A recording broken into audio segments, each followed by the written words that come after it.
Hello students, welcome to extra grades e learning. और कैसे हैं आप लोग बच्चों? अब मैं बात कर रहा हूं क्लास 10th के बच्चों के साथ। अभी तक आप लोग क्लास 9th के बच्चे जो हैं वो 10th में जो अपीयर कर गए हैं उनसे मैं थोड़ी बात करना चाहता हूं, जो आपने अभी तक लोकल एग्जाम्स दे दिया है। अब आप आ गए हैं क्लास 10th बोर्ड में। ये बहुत ही इंपॉर्टेंट क्लास है आप लोगों के लिए, क्योंकि अब आपको कंपीट करना है बहुत सारे बच्चों के साथ ऑल ओवर इंडिया में, राइट? चाहे आप सीबीएसई बोर्ड से हो, चाहे आप किसी स्टेट बोर्ड से हो, अब आपको पढ़ाई को थोड़ा सीरियस लेके पढ़ना है।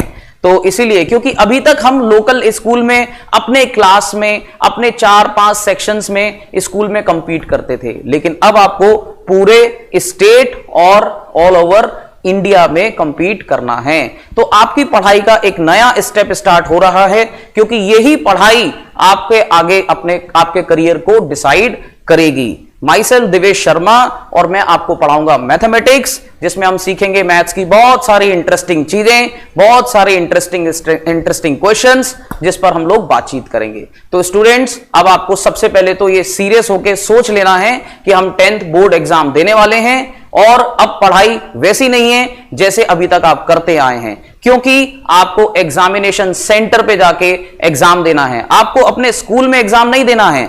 आपकी कॉपीज को वो चेक नहीं करेगा जिनको आप जानते हैं, आपकी कॉपीज को वो टीचर्स चेक करेंगे जिन्हें आप नहीं जानते, क्योंकि वो आपकी केवल एबिलिटी को चेक करेंगे, वो आपकी पढ़ाई को चेक करेंगे, वो आपके नॉलेज को चेक करेंगे। तो इसलिए स्टूडेंट्स, हमें बहुत ही नॉलेज के साथ बहुत ही डीप स्टडी करना है, और पूरी डीप स्टडी को बहुत अच्छे से प्रैक्टिस करते हुए आगे बढ़ना है, because this class is very very students आपके लिए, राइट? तो ये बहुत ही इंपॉर्टेंट क्लास होने वाला है, जिसमें हम लोग सीखेंगे मैथमेटिक्स। अब हम सीखेंगे क्लास 10th में पेयर ऑफ लीनियर इक्वेशन। ये आपका एनसीईआरटी का चैप्टर नंबर 3 है, जिस पर हम डिस्कस कर रहे हैं। ये चैप्टर बहुत ही इंपॉर्टेंट है, बोर्ड पॉइंट ऑफ व्यू से तो है ही, और मैथमेटिक्स में भी अगर हम ओवरऑल बात करें तो this is a very very important topic, क्योंकि इसमें हम डिस्कस करते हैं बेसिक अलजेब्रा के बारे में, और बेसिक कैलकुलेशंस आप यहां पर सीखेंगे।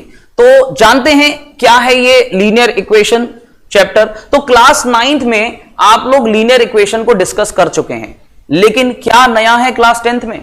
क्लास 9th में हम डील कर रहे थे linear equation in one variable, जिसमें एक वेरिएबल होता है और एक इक्वेशन होती है। लेकिन क्लास 10th में जब आप आते हैं तो इस चैप्टर में क्या चेंज आता है? Pair of linear equations my students, pair of linear equation in two variables, means इसमें दो लीनियर इक्वेशंस होंगी और उन दोनों इक्वेशंस में दो वेरिएबल्स होंगे।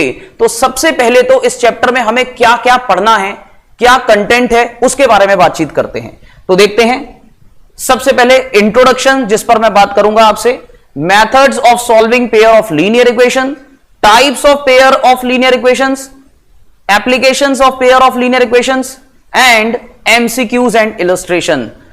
My dear students, आप देख रहे हैं यहां पर कि methods of solving pair of linear equations, types of pair of linear equations means हम लोग यहां पर पेयर ऑफ लीनियर इक्वेशंस पर ही बातचीत करेंगे। मतलब आपको दो इक्वेशंस दिए जाएंगे जिन्हें आपको स्पेसिफिक मेथड्स के साथ सॉल्व करना है। सबसे पहले बात करते हैं इंट्रोडक्शन में क्या जानने की जरूरत है। तो इंट्रोडक्शन में हमें यह जानने की जरूरत है कि एक्चुअली इक्वेशंस क्या होती हैं, लीनियर इक्वेशंस क्या होती हैं। तो व्हाट इक्वेशन? तो a statement of equality which contains one or more unknown quantity variable is called equation. Students, linear equation या मैथमेटिक्स में अगर आपको कुछ भी सीखना है तो सबसे पहले आपको यह पता होना चाहिए कि क्वांटिटी जो अननोन है उसे वेरिएबल कहते हैं, जो क्वांटिटी विच इज नोन उसे हम कांस्टेंट कह देते हैं। क्योंकि मैथ्स में हम डील करते हैं दो चीजों के साथ, एक तो नंबर्स के साथ जिन्हें हम कांस्टेंट कहेंगे बिकॉज उनकी वैल्यू फिक्स है, like 5, 10, -3, -2, 1/2, all these are the numerical values. What are variables? जिनका न्यूमेरिकल वैल्यू फिक्स नहीं है उन्हें हम वेरिएबल कहते हैं। तो इक्वेशन में एक इक्वालिटी आ जाता है containing the variables as well. For example, अगर मैंने कोई भी लीनियर इक्वेशन लिखना है x + y, ये एक पॉलिनोमियल है which containing the x and y as variables, हम इसको एल्जेब्रिक एक्सप्रेशन भी कह सकते हैं। लेकिन जैसे ही इक्वल टू अगर कोई वैल्यू इसका आ जाएगा, एक कांस्टेंट वैल्यू साथ आ जाएगा, इक्वलिटी जब ये कंटेन कर लेगा तो ये बन जाता है इक्वेशन। लीनियर इक्वेशंस क्या होते हैं स्टूडेंट्स? तो लीनियर इक्वेशन में हम लोगों को सबसे पहले जानना होता है व्हाट आर लीनियर पॉलिनोमियल्स। तो लीनियर पॉलिनोमियल्स की बात कर लेते हैं। ऐसे एल्जेब्रिक एक्सप्रेशंस जिनमें वेरिएबल्स के पावर 1 होते हैं या उन पॉलिनोमियल्स का डिग्री 1 होता है, उन्हें लीनियर पॉलिनोमियल्स कहते हैं। जैसे कि यहां मैंने जो एग्जांपल लिखा है इसमें वेरिएबल्स क्या हैं? x and y, because x और y का न्यूमेरिकल वैल्यू हमें नहीं पता, वो अननोन है, तो इसलिए वो वेरिएबल्स हैं। इनका मैक्सिमम पावर देखते हैं तो x का यहां मैक्सिमम पावर 1 है, y का यहां मैक्सिमम पावर 1 है, दैट्स व्हाई ये लीनियर इक्वेशन फॉर्म कर रहा है। तो लीनियर पॉलिनोमियल्स में सबसे इंपॉर्टेंट बात क्या होती है कि लीनियर पॉलिनोमियल्स में वेरिएबल का जो हाईएस्ट पावर होगा 1 होगा, and highest power is also known as degree of the polynomial. आपने क्लास 9th में पढ़ा होगा डिग्री ऑफ पॉलिनोमियल, जिसमें वेरिएबल की सबसे मैक्सिमम पावर हम देखते थे, अगर वो 1 होता था तो वो लीनियर पॉलिनोमियल हो जाता था। अब इसी लीनियर पॉलिनोमियल के साथ इक्वालिटी ले लेंगे, क्या बन जाएगा? लीनियर इक्वेशन बन जाएगा। तो 2-3 एग्जांपल्स देख लेते हैं। फॉर एग्जांपल, अच्छा और एक और बात, लीनियर इक्वेशंस में हम 2 वेरिएबल्स की बात करेंगे। तो ऐसा नहीं है कि लीनियर इक्वेशन में 2 ही वेरिएबल होते हैं हमेशा, या एक ही वेरिएबल हमेशा होता है, ऐसा नहीं है। हमने क्लास 9th में 1 वेरिएबल के साथ डील किया, अब हम क्लास 10th में 2 वेरिएबल के साथ डील कर रहे हैं, इसलिए मैं 2 वेरिएबल्स के एग्जांपल लेके चल रहा हूं। तो और भी कोई एग्जांपल आप ले सकते हैं जिसमें वेरिएबल का डिग्री आपको 1 मिलेगा। फॉर एग्जांपल 2x + y = 5, ये भी लीनियर इक्वेशन है क्योंकि वेरिएबल के मैक्सिमम पावर 1 है। तो अगर किसी भी इक्वेशन में वेरिएबल का मैक्सिमम पावर 1 मिलता है, इन टाइप की इक्वेशंस को हम लीनियर इक्वेशंस कहते हैं स्टूडेंट्स। ये इसका एल्जेब्रिकल डेफिनेशन होता है। तो मैं उम्मीद करता हूं कि आप सीख गए होंगे लीनियर इक्वेशंस कैसे होते हैं, जिनमें वेरिएबल के मैक्सिमम पावर्स 1 दिखाई देंगे। एक्स स्क्वायर कहीं नहीं होना चाहिए। अगर मैंने लिख दिया x² + y = 5, आप कहेंगे सर वेरिएबल y का जो पावर है वो 1 है, बट बेटा इस इक्वेशन का मैक्सिमम पावर 2 है, because x contains the degree 2. So that's why it is not a linear equation. Linear equations are those having the maximum power of the variable as 1. Now the second definition of linear equation हम देखते हैं graphical definition. Graphical definition means क्या हुआ? Linear equation का graphical definition होता है जब किसी भी इक्वेशन का ग्राफ अगर हम बनाते हैं और एक स्ट्रेट लाइन हमें मिल जाएगा, उसे भी हम लीनियर इक्वेशन कहेंगे। मतलब किसी भी तरह के लीनियर इक्वेशंस अगर हम लेके चलेंगे और उनका हम ग्राफ फॉर्म करेंगे तो हमें एक स्ट्रेट लाइन मिलेगा। आपको याद आ रहा होगा जब हम ग्राफ बनाते हैं 2 एक्सिस ले लेते हैं, या हम सीखेंगे मेथड्स ऑफ लीनियर इक्वेशन में, तो एक स्ट्रेट लाइन फॉर्म करेगा। तो लीनियर इक्वेशंस का जो ग्राफ है वो एक स्ट्रेट लाइन बनता है, इसलिए लीनियर इक्वेशंस का ग्राफिकल डेफिनेशन हो जाता है स्ट्रेट लाइन। तो अगर क्वेश्चन आपसे पूछा जाएगा कि what is the graph of linear equation, तो आप कहेंगे graph of a linear equation is a straight line. तो किसी भी लीनियर इक्वेशन का जो ग्राफ होता है वो एक स्ट्रेट लाइन फॉर्म करता है। ओके स्टूडेंट्स, चलिए आगे बढ़ते हैं। नेक्स्ट हमें जो बात करना है पेयर ऑफ लीनियर इक्वेशंस, जिसकी हम डिस्कशन कर रहे थे। कुछ इस तरह से पेयर ऑफ लीनियर इक्वेशंस आपको मिलेंगे। 10x + 4y = 3, it is a linear equation.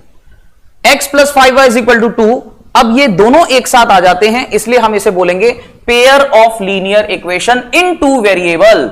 Means 2 linear equation होंगे और साथ में 2 वेरिएबल्स होंगे, तो पेयर ऑफ लीनियर इक्वेशंस।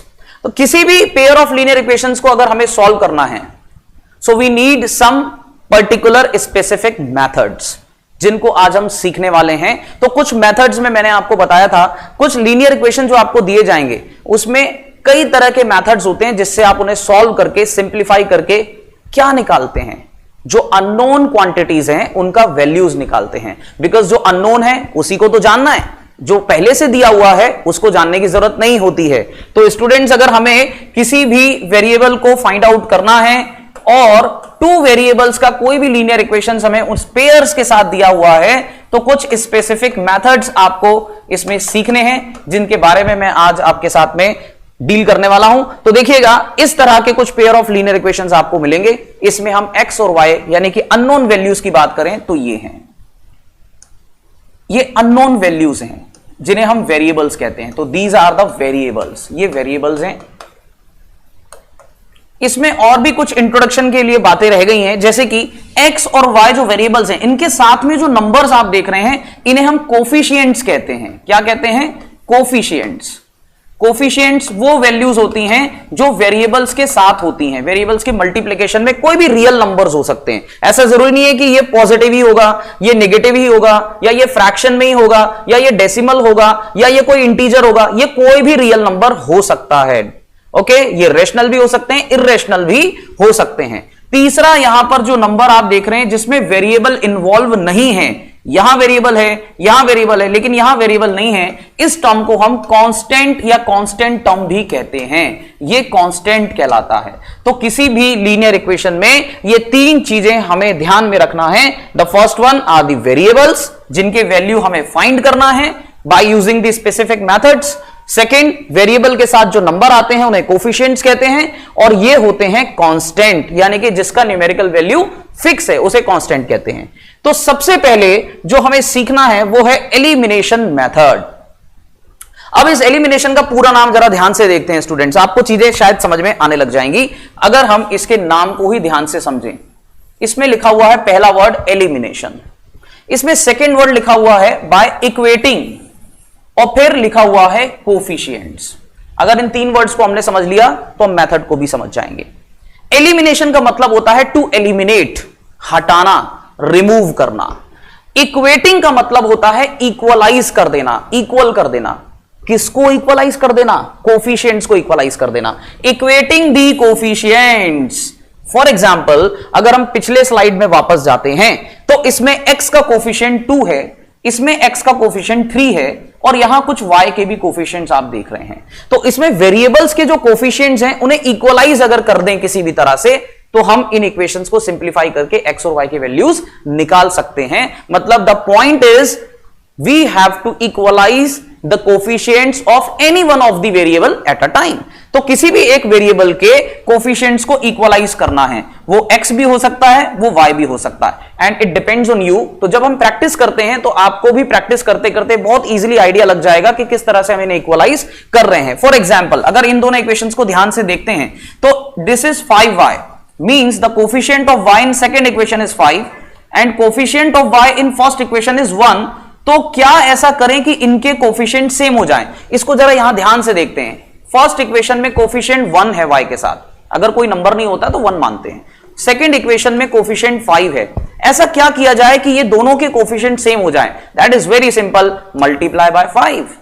अगर मैंने इसमें मल्टीप्लाई कर दिया तो ये भी 5y हो जाएगा, ये भी 5y हो जाएगा। लेकिन अगर आपको मल्टीप्लाई करना है तो हम पूरी इक्वेशन में मल्टीप्लाई करेंगे। कुछ ऐसा ही इस मेथड में हम सीखने वाले हैं, elimination method by equating the coefficients, और फिर उसको एलिमिनेट कर देते हैं। जब इक्वलाइज हो जाएगा तो एलिमिनेट भी हो जाएगा।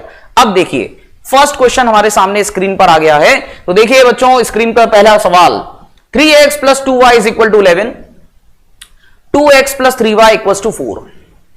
ओके, अब ये इक्वेशन जो दिखाई दे रहे हैं ये कुछ इस तरह से फॉर्म में दिए गए हैं। ये वेरियस फॉर्म्स में हमें मिलेंगे। अब लाइक अगर इस तरह का कोई फॉर्म दिया है तो इनको कैसे सिंप्लीफाई करेंगे? बाय एलिमिनेशन मेथड, शॉर्ट में एलिमिनेशन मेथड इसको हम कहेंगे। ओके, तो सबसे पहले तो any of the variable you have to choose.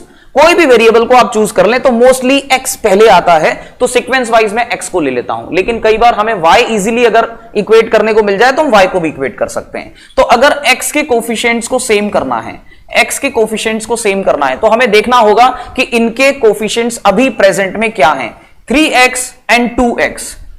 अब इसको सिंप्लीफाई करने का जो बेसिक मेथड है वो ये है कि ऑल्टरनेटिवली इनके कोफिशिएंट्स का मल्टीप्लाई कर दिया जाए। बिकॉज अगर कोई भी कोफिशिएंट का हम आपस में मल्टीप्लाई करेंगे तो वो नंबर प्रोडक्ट सेम देगा। फॉर एग्जांपल, अगर मैं 2 मल्टीप्लाई बाय 3 करता हूं एंड 3 मल्टीप्लाई बाय 2 करता हूं, 6 ही प्रोडक्ट में आएगा ना। तो अगर 3 का मल्टीप्लाई सेकंड इक्वेशन में किया जाए और 2 का मल्टीप्लाई फर्स्ट इक्वेशन में किया जाए तो ये इक्वलाइज हो जाएंगे और 6x बन जाएगा। तो यही हम सीखने वाले हैं इस मेथड में। तो देखते हैं जरा किस तरह से इसको करना है। Okay, so now come on to the method. तो सबसे पहले तो हमें क्या करना है, जो भी दो इक्वेशंस दी हैं इसमें देखकर ये ध्यान लगाना है कि किसका मल्टीप्लाई किया जाए। तो 2 का मल्टीप्लाई फर्स्ट इक्वेशन में करेंगे और 3 का मल्टीप्लाई सेकंड इक्वेशन में करेंगे तो क्या हो जाएगा, जरा ध्यान से देखते हैं। Means first equation this whole multiplied by 2 and second equation is multiplied by 3. Means अगर आपको मल्टीप्लाई करना है स्टूडेंट्स तो किसी एक पर्टिकुलर टर्म में नहीं करना, पूरी इक्वेशन में मल्टीप्लाई करना है. कुछ बच्चे यहां मिस्टेक कर देंगे, केवल इसको इक्वलाइज करने के चक्कर में 2 का मल्टीप्लाई इसमें कर देंगे और यहां मल्टीप्लाई नहीं करेंगे, इक्वेशन इनबैलेंस हो जाएगी, गलत हो जाएगा. अगर आपको x इक्वल्स टू y दिया है और आपने लिखा है 2x equals to y, this is wrong. If x equals to y then 2x equals to 2y. पूरी इक्वेशन में मल्टीप्लाई करना जरूरी है. तो ये आपको ध्यान रखना होगा कि हमें मल्टीप्लाई पूरी इक्वेशन में करना होता है. चलिए अब जल्दी से इस मेथड को सीखते हैं. तो इसमें मैंने अगर 2 का मल्टीप्लाई किया फर्स्ट इक्वेशन में, तो what will be the first equation? तो ये अगर मैं मल्टीप्लाई 2 का करता हूं तो it will be 6x plus 4y equals to 22 and second equation will be 6x and then 3 multiplied by 3 it will be 9y and then 3 multiplied by 4 then 12 will come. Is it okay? No problem. Okay, and second step, this is the first step कि coefficients को same कर लिया. Second step, जब ये coefficient same हो जाएंगे तो इन equations को हम सब्ट्रैक्ट करेंगे.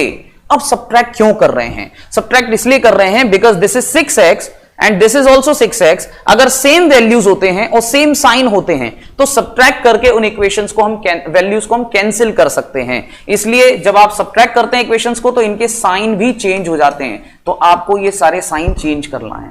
जैसे ही आप साइन चेंज करोगे 6x एंड 6x कैंसिल हो जाएगा and it will B 4y minus 9y means 5y.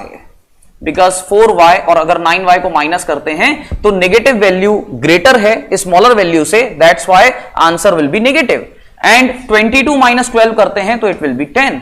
So what is the value of y? तो ये हो जाएगा 10 अपॉन माइनस 5 मींस माइनस 2. तो y इक्वल्स टू माइनस 2 आ गया. तो हमने एलिमिनेशन मेथड में देखा, अगर हमने दोनों इक्वेशंस में इनके कोफिशिएंट्स को सेम किया तो हमें एक वेरिएबल का वैल्यू मिल गया. अब इस वेरिएबल का वैल्यू आने के बाद अभी x बाकी रह गया है. अभी हमारा आंसर नहीं आया स्टूडेंट्स, अभी x निकालना है. तो x निकालने के लिए क्या करोगे? इस वैल्यू को किसी भी इक्वेशन में आप रख दीजिए, सब्स्टिट्यूट कर दीजिए. तो अगर मान लीजिए मैं y की वैल्यू को फर्स्ट इक्वेशन में रखता हूं जो हमें सिंप्लीफाई फॉर्म में दी गया था बिगिनिंग में, 3x प्लस 2 और y की प्लेस पर मैं पुट कर सकता हूं माइनस 2. तो माइनस 2 इज इक्वल टू 11. तो ये हो जाएगा 3x minus 4 is equal to 11 means 3x is equal to, ये 4 को शिफ्ट करेंगे तो ये पॉजिटिव हो जाएगा बेटा, तो 11 प्लस 4 हो जाएगा, राइट. तो 3x equals to 15 and it will be x equals to now 5. तो ये हमारे आंसर्स आ गए. इन वैल्यूज को x और y को इन इक्वेशंस के सॉल्यूशन कहा जाता है. तो आगे अभी हम डील करने वाले हैं सॉल्यूशन के बारे में भी, क्या होते हैं सॉल्यूशंस. तो इन x और y को इन इक्वेशंस के सॉल्यूशन भी हम कह सकते हैं. सॉल्यूशन इसलिए कह सकते हैं बिकॉज x का वैल्यू 5 एंड y का वैल्यू माइनस 2 जब आप इन इक्वेशंस में पुट करेंगे तो LHS और RHS इक्वल हो जाएंगे.